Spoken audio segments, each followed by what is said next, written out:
सबसे कम मेहनत में अच्छा जुगाड़ हमारे पास हमेशा अवेलेबल होता था टीचिंग लर्निंग मटेरियल के लिए। खैर, टीचिंग लर्निंग मटेरियल का मतलब भी वैसे यही है कि आप सुगम बना सकें, इंडिजीनियस हो जो देश में या आसानी से बन सकें, और टीचिंग लर्निंग को इफेक्टिव बनाते हैं ये, यानी शिक्षण अधिगम प्रक्रिया को प्रभावी बनाते हैं, इंटरेस्टिंग बनाते हैं, ताकि बच्चों को लंबे समय तक याद रह सके। अगर मैं यहां आपको कोई पिक्चर दिखा दूं और सिर्फ बोल दूं तो जो आपने देखा होगा वो ज्यादा याद रहेगा, यानी ज्यादा से ज्यादा सेंसेस इन्वॉल्व हो। हाँ, वो पारभासी परभासी वही सब। देखो,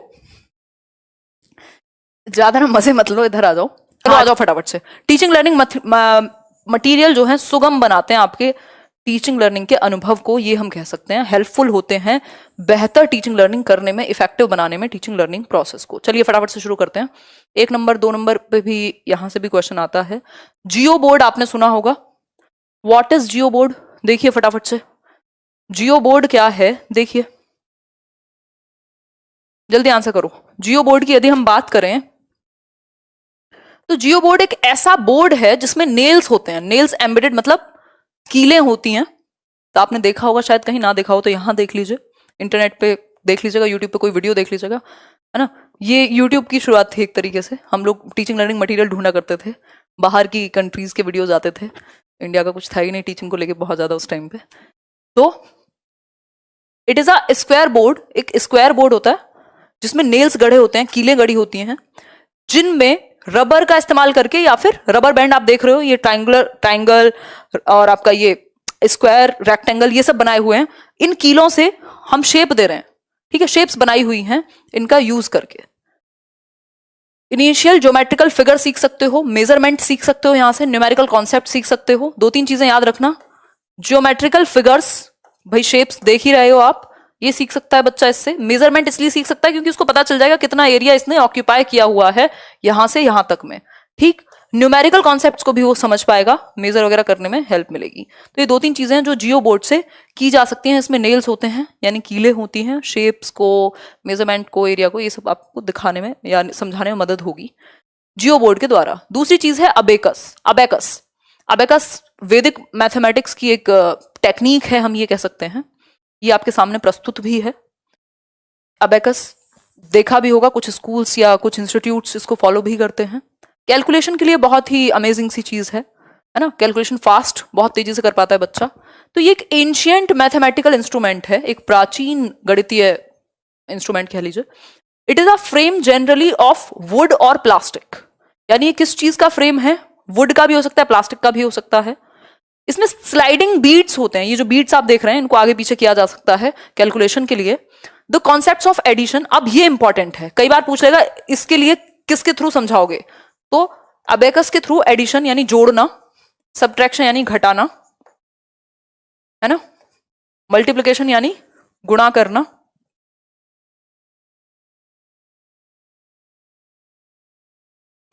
और division,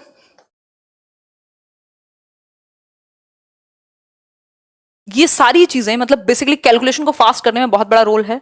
fractions, square root, place value, ये सब आसानी से समझाए जा सकते हैं अबेकस के थ्रू। ये जैसे मन करे वैसे कर लेना। ये लास्ट वाली लाइन इतनी इंपॉर्टेंट है, इसको 2-4 बार तो देखना ताकि याद रहे, ये चीज इंपॉर्टेंट है। समझ पा रहे हो कि नहीं? क्लियर है बात? आगे बढ़ेंगे।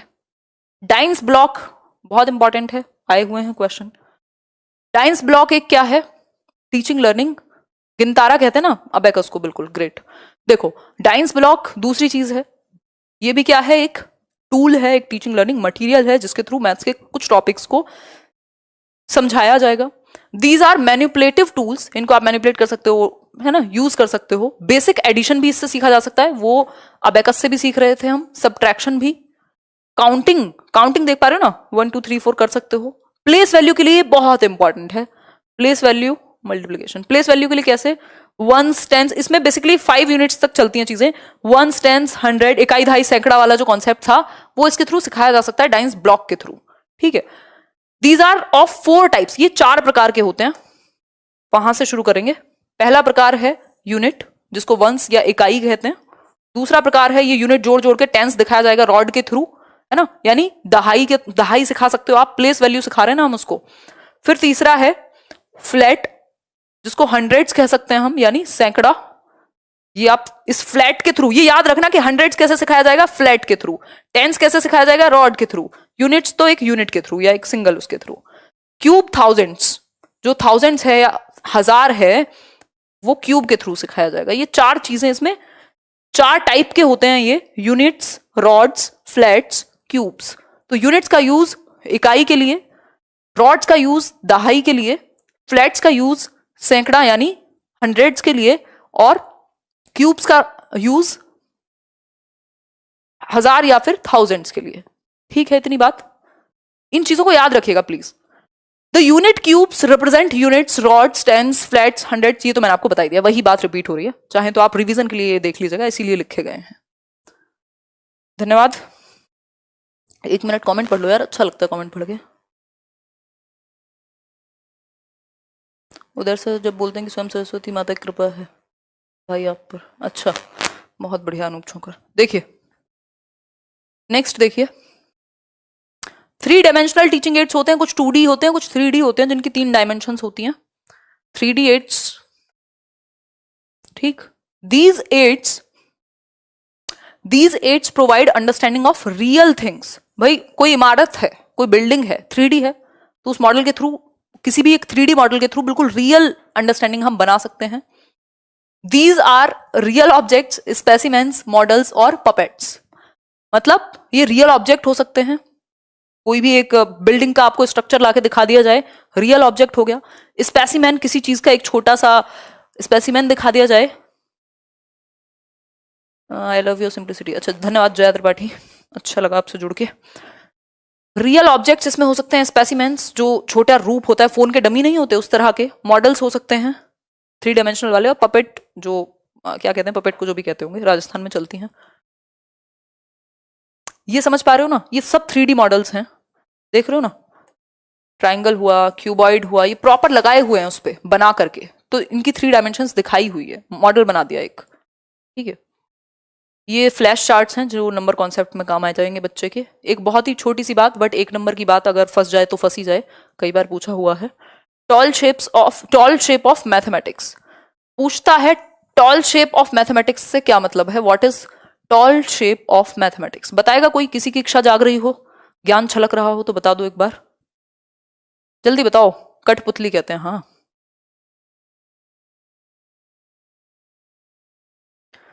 जल्दी बताओ फटाफट से, मजा आ रहा है आज। वैसे मैं थोड़ा स्लो चल रही हूँ एनर्जी लो की वजह से, बट बहुत मजा आ रहा है।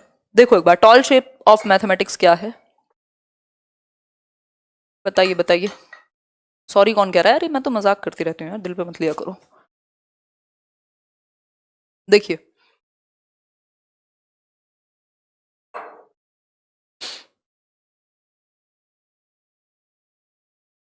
ये 5 मैराथन हुई है आज, 5वीं मैराथन थी, मैंने प्लेलिस्ट बना दी है, धीरे धीरे देखते रहना, एक आध बार और रिवाइज कर जाना सबको, सारी चीजें रिवाइज हो जाएंगी जो इंपॉर्टेंट है।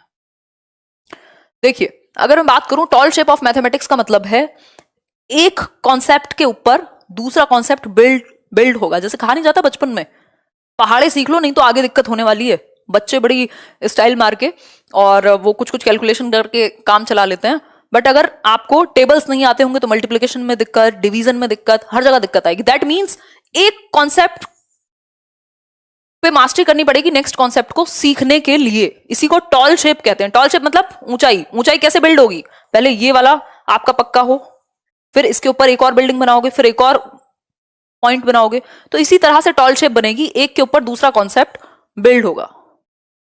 इसकी डेफिनेशन अगर आपकी इच्छा है तो पढ़ लीजिए। ब्लूम्स टैक्सोनॉमी करेंगे इसके बाद थोड़ा सा, बस खत्म है, फिर कुछ क्वेश्चंस कर लेंगे। देखिए, the tall shape of mathematics is where mastery of one topic is a prerequisite for the next. मतलब टॉल शेप ऑफ मैथमेटिक्स का मतलब है कि जहां पे एक टॉपिक की मास्टरी बेस्ड होती है या जरूरत होती है, प्री रिक्वेस्ट मतलब पहली रिक्वायरमेंट है, अनिवार्य है कि अगला टॉपिक तभी आएगा जब पिछले वाला अच्छे से आपने सीख लिया हो। शर्त है एक तरीके से, ठीक है, कि पहला टॉपिक आपको आता हो, प्रीवियस नॉलेज अच्छी हो, तब आगे बिल्ड किया जाए। समझ में आ रही है ये बात या नहीं? बताओ आ रही हो तो।